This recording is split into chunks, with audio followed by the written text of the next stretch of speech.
about. So I just went on YouTube a few years ago or whatever it was in a couple of years, a few years ago, whatever. And I I pulled some videos up on YouTube and you know, yeah, I mean it's crazy.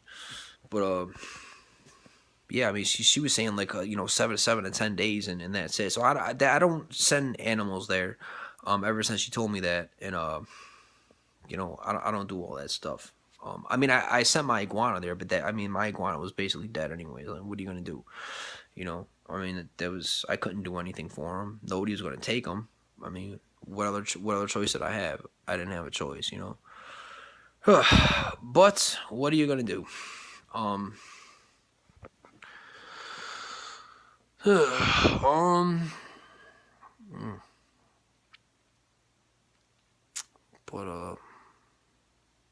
but I don't even know. Yeah, so these Himalayans, the black one was kind of clawing at my couch, so I eventually let the black one go, and I kept the other one was like it was like gray. I mean, the coat on it wasn't that, like, I don't know, it wasn't that standoutish. I mean, it was long hair, but the eyes on it were blue. I mean, it was so, I mean, man, these cats are just the most gorgeous cats you will ever. I mean, if you see any cat that looks better than a Himalayan, I dare you to tell me. I Show me. I love to see one. Himalayans are by far the most beautiful. These cats are just. I mean, it's these cats are sick. I mean, everything about them, everything, and they're just so elegant and just they're so graceful when they walk. But these cats were just, because of the fire, they were just weren't they were in dire straits. They just, I don't know, they lost their mind. So I had to let them go. I mean, what I did was I put food outside, like outside of my front door, and they would come back and kind of eat it and leave. I mean, they were outside cats. They didn't want to be in the house because they had a phobia. They were in a house fire. I mean, imagine that, being an animal, like not know. I mean, if you're a human, you could jump out of a window, but if you're an animal, you're trapped. Good luck. Like, 90 something percent of the time, the only way you're gonna make it out is if somebody saves you. So, I mean, these cats went through some crazy stuff. I mean, maybe they almost died. They didn't want to be inside. Um, so they just wanted to be outside. So, I mean, that's what they wanted. So that's what I did for them, and I just, I let them go. I mean, like I said, they would come back and eat the food, and had some water out there. But the problem with that was, like, other cats would come and just, so I guess eventually the Himalayans just never came back because other cats were coming. It was causing problems. So I was just like, man, forget it. And I just took the food in, you know. So I mean, I was gonna sit there and just feed the neighborhood cats, man. Why not? Maybe I should have. I don't know. I mean, I guess I did that until my food ran out. But I mean, what else was I gonna do with it? Um, you know. And then I had another cat that I found. It was actually, I was on my way home from this place. I came to visit my mother. I think it was close to Fourth of July. I don't think it was quite Fourth of July, but it was close enough, or maybe it was Fourth of July. But I was on my way home, um, to where my apartment was, and I saw this cat. Like, I heard this cat like, "Rah, rah, rah," like it was going crazy, and I didn't know where it was coming from. So I was walking past this in this like alleyway sort of thing, and I saw this cat kind of like slumped over, kind of sort of, and it was just like I didn't know what was wrong with it.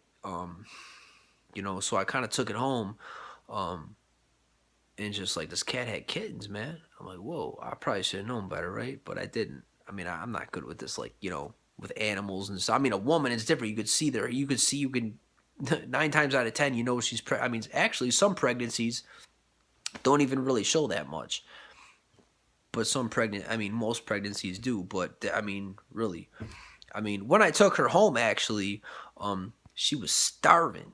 Like, she couldn't even stand up. I mean, she was wobbly and falling over. So I just gave her some tuna. I had some tuna fish at home. I mean, I just gave her like 2 cans of that, and she was just, you know, um, yeah. So I mean, and then I saw her stomach. Like, I think the next day, or maybe it was that night, but I think it was the next day. I got up and I noticed it, and I'm just like, man, are you serious? So I mean, what was I gonna do? You know, like tell it, like not like let the cat go. That's so mean. I mean, I took the cat in. She was gonna starve to death. I mean, if I let her go, she might have starved to death. So I mean, I could have let her go if I wanted to, but I wasn't gonna do that. I mean, that's just like, come on, man, that's wrong. You can't do that. So I mean, I just kind of stuck it out with this cat, and she ended up having kittens, and they were driving me crazy.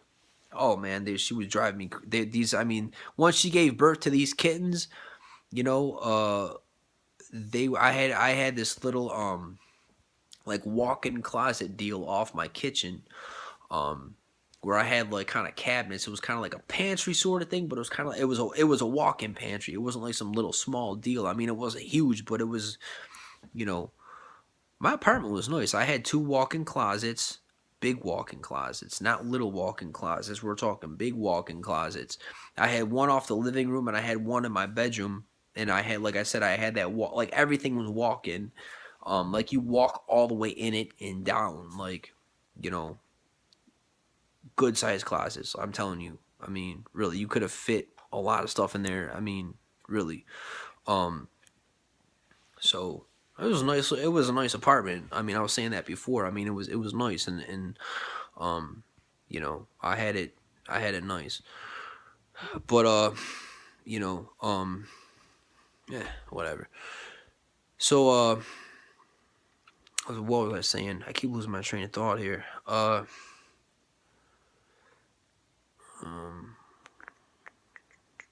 trying to think.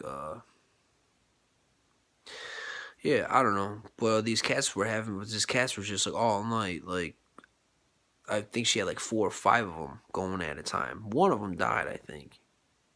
I don't know if one of them died. I think one of them might have, but not right away.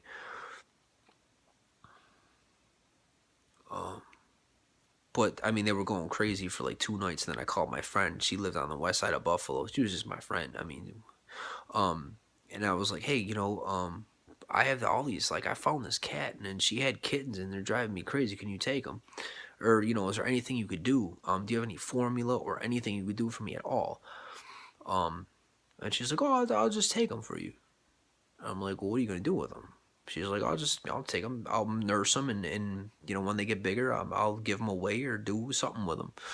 So, I mean, she had little bottles. I mean, yeah, they were eating off of the. What? No. You do you want to know what it was? It was a runt. It was a runt, and that's why she needed the formula. See, this was like a little while ago. I mean, like little while. I mean, like a while ago.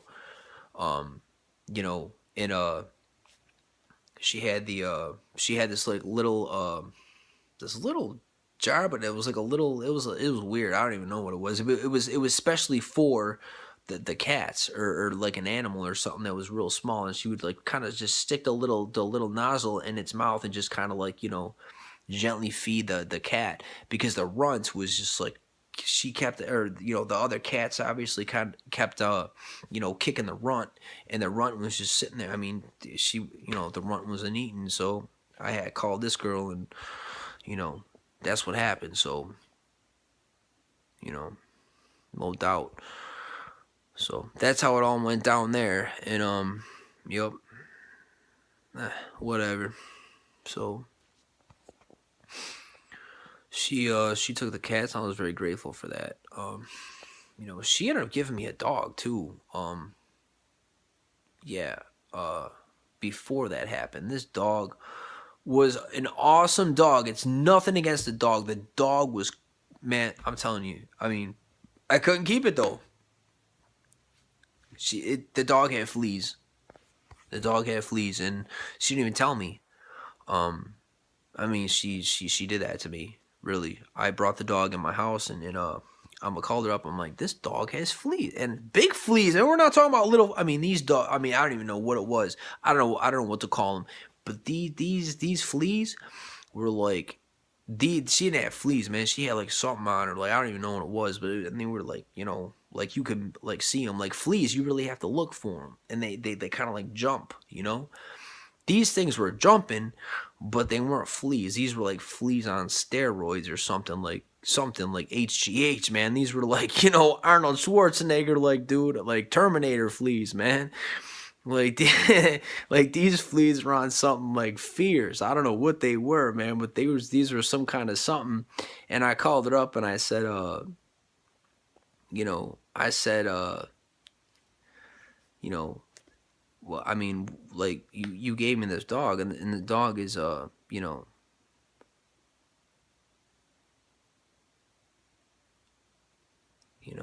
dog is, you know, like not really well. I mean, she's got like stuff, like crawling all over her, and I don't really know what's going on. So then she came back the next day, and she kind of hosed the dog. I took the dog down to my basement, and she was like, or down in my, where was I? No, she wanted to do it downstairs in the basement, and maybe we did. I think we did do it downstairs. We started to, but then I'm like, no, I can't do this. My landlord, so then we took the dog upstairs and did it in my driveway with the hose. Um, yeah, that was and then she attempted to give the hose the hose. She attempted to give the dog like a flea bath. I mean, these weren't fleas, like I was saying. They were something else. I don't even know what they were. They were some kind of bug, and it didn't work. So I just had to let the dog. I didn't want to send the dog. I brought the dog over here, and I left the dog with my mom when I left during the day. And by the time I got home, or I mean, this wasn't my home at the time, but I mean, what I mean home is like, by the time I got out, um, you know, but by the time I got out and came back here to pick the dog up, she she already sent the dog to the SPCA, and I'm like, what? Because look, I mean, I wasn't gonna keep the dog, but I didn't want to send the dog to the SPCA, like I said. I mean, you know, I didn't want to do that. I left the dog here, and I specifically told my mother. I said, look, I mean, don't do this to don't, because I've had this conversation with my mother. I said, you know, um, like they do that, like she, for some reason, she just, I don't know, doesn't listen to me. So and that's what they did to the dog. I mean, the dog needed help, yeah, but I mean, really, I mean, I mean, at best, I mean, maybe it's a little illegal to do this. I let the dog go. I'll let an animal go before I'll send it to a situation like that. Because at least if you let the animal go, the animal not only will live, maybe the animal will run into somebody who can help it. And not only help it, but actually give it a home. So when you let the animal go, you're giving the animal a fighting chance to live as long as it's not 20 below zero outside. And in a situation like that, well, think of an alternative. If you have a basement, use the basement. You know, but to sit there and just to send a animal to a situation like that is just unfair. So and they don't tell you what they do to these animals. That they're not going to tell you that. I mean, somebody drops their animal off there, they're not going to be like, yeah, Jennifer, we dragged your dog into the gas chamber today and put it down. I'm like, come on, man, really? They're going to say, no, Jennifer, somebody adopted your dog and the person lives in where we can't tell you the exact address, but Tonawanda somewhere. No, trust me. 90% of these dogs and cats don't make it out of that SPCA. You know why? Because the animals come in quicker than they know what to do with. They have all these animals to begin with, and they have more coming in. So really, what are you going to do? Where are you going to house all these animals? You don't have space. You don't have all this food. It's crazy, So really, what are you going to do? Um, So I don't know. Whatever. I mean, it's already been an hour and 14 minutes, so I guess I'm gonna end it here. I can't believe I dragged this out for an hour and 14 minutes. Wow, that's crazy. Well, I'm gonna say goodnight to you now. I mean, obviously, I started off at 10 something. It's 11 something now. Maybe I'll come back in an hour. I'm sure I'll be up in an hour.